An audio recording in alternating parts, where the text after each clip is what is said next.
anyone who's ever emailed me and said, hey, I think I found a new undesigned coincidence, will know that the way I will initially respond, if it's not one that I've thought about before, will be to say, give me some time to think about it. And I try to be that way too with new things that I see that I think may be undesigned coincidences within the Gospels. I try to kind of take my time and ponder about them a little bit. It is a cumulative argument, and so they are not all going to be of equal strength, but I just like to see whether it meets a certain level of strength, in my opinion, before I endorse it publicly. So that's why I only add suggested new undesigned coincidences rather slowly. The one I'm going to be talking about today could also be called an external confirmation. Sometimes these categories kind of flow into one another.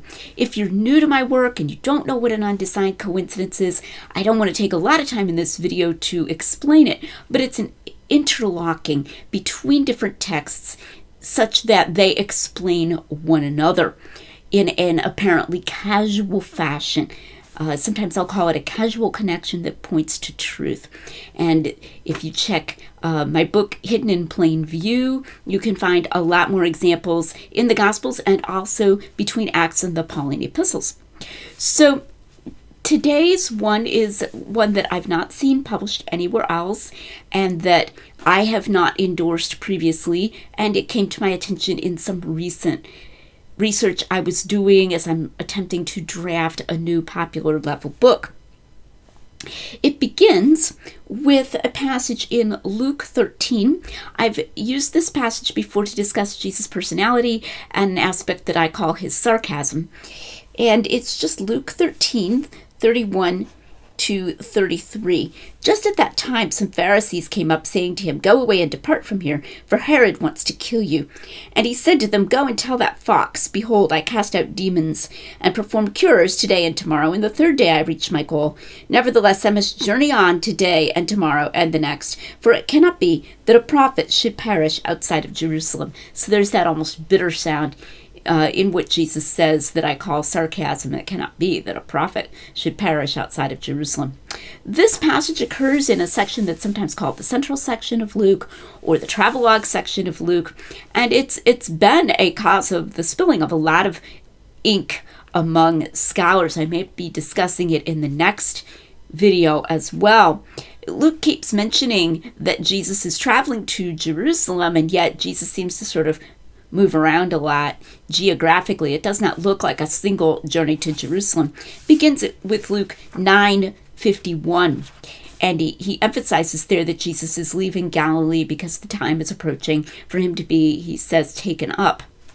And whatever exactly that means, it becomes pretty evident, especially in some of the sayings sections here, that Luke is narrating what I've called achronologically in many places in this middle section, adding material that he had that he doesn't necessarily know exactly when it took place. Sometimes he emphasizes that it took place when Jesus was on his way to Jerusalem at some point, but he's not necessarily intending to give a chronological order to these things. As I say, you see that especially in sayings sections here, where he just sort of, puts in a lot of sayings on a certain topic and so forth.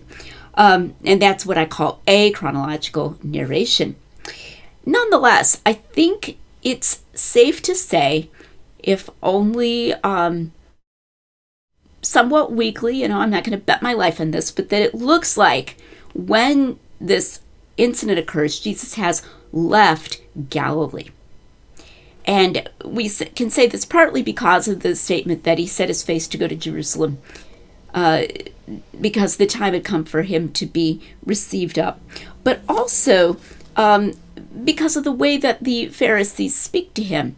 If he is still in Galilee and he's heading out of Galilee to Jerusalem, there's a main pilgrim way that goes out. If he's just going straight out of Galilee, the obvious answer is, I'm leaving Herod's jurisdiction. Why are you bothering me?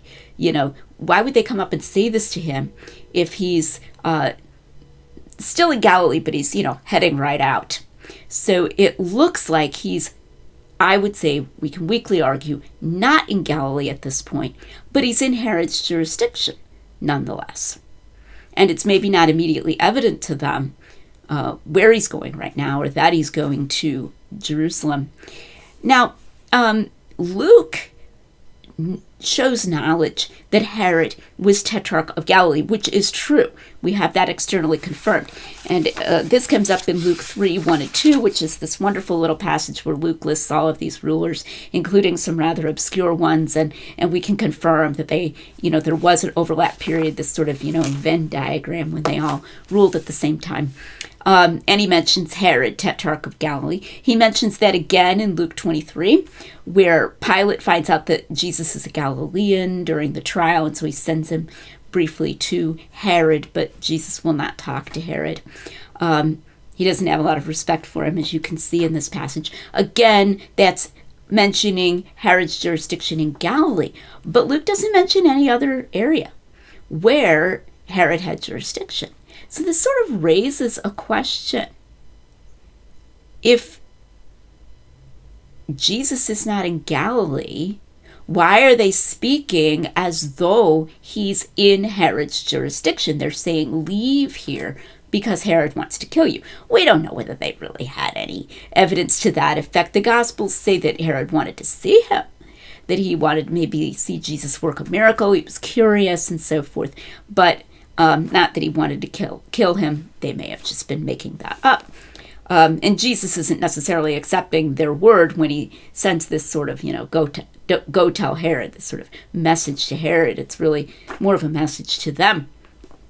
But if he's not in Galilee, why are they talking this way? Within Luke itself, that question is not answered. If we go, however, to Mark 10:1, it says, and rising up, he went from there to the region of Judea and beyond the Jordan. And crowds gathered around him again, and according to his custom, he once more began to teach them. There's a parallel verse in Matthew as well. So Mark confirms, and this is in fact when Jesus leaves, and then as you go on in Mark, you get to the final journey into Jerusalem for his last Passover. So Matthew agrees with Mark on that, has a parallel passage, and then John does too. So we have unanimous agreement among the other three Gospels that Jesus had a ministry beyond the Jordan. After they attempt to stone Jesus at the time of the feast of the dedication, which would be Hanukkah, John says, and he went away again, this is John 10:40, beyond the Jordan to the place where John was first baptized, and he was staying there, and many came to him. Okay, and so then it talks about his having a ministry and performing miracles and so forth. And then Jesus goes back to Judea in John 11 to heal, to raise Lazarus from the dead. His disciples are very nervous about that. And then after he raises Lazarus, it says that he went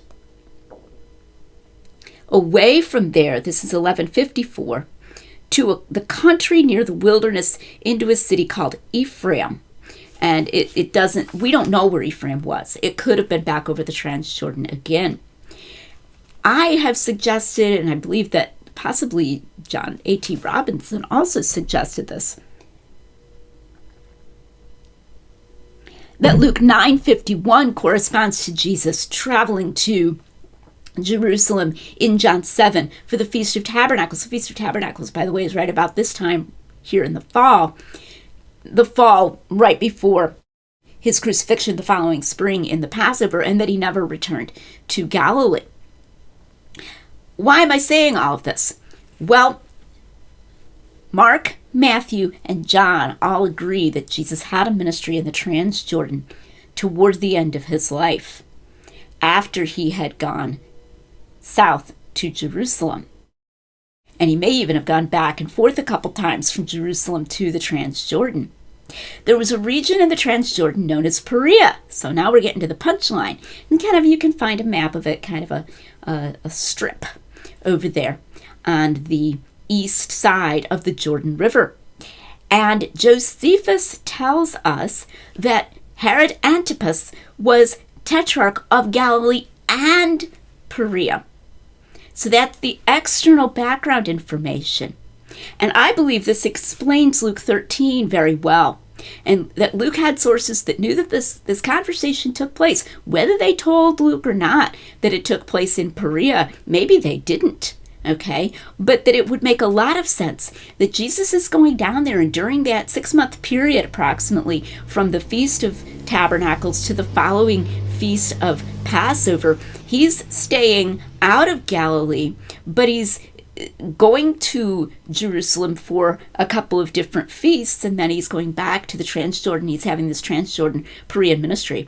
So the Pharisees, they don't necessarily know that now he's, on his way to Jerusalem, even though I think his words indicate that he was, either for one of the feasts or for the final Passover. But that he's having this ministry, which they didn't like, of course. Many people came to him there. And so they come and say, go away from here, or Herod is going to kill you. Herod wants to kill you. Trying to, taunt him. They probably knew better than to try to scare him, but to try to push him a little bit. And he has a very tart answer for them.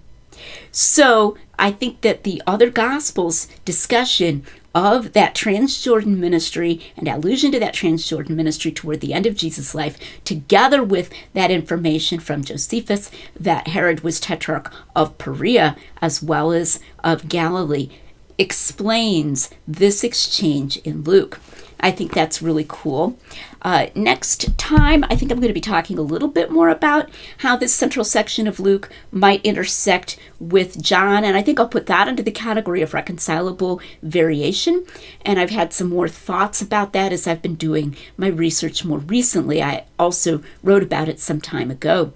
And so that's a little more conjectural. That's not quite as strong as this, but I think it's interesting and it'll fit with today's video. Please be sure to like and subscribe to this channel. I'm also hoping possibly that The Eye of the Beholder may come out in Kindle form in between this week and next week. If it does, I'll probably have a brief announcement video of that I'll put on here as well. So that'll come in between the two slightly more meaty videos if that happens. Please, again, be sure to like and subscribe to the Lydia McGrew YouTube channel, where we're making common sense rigorous.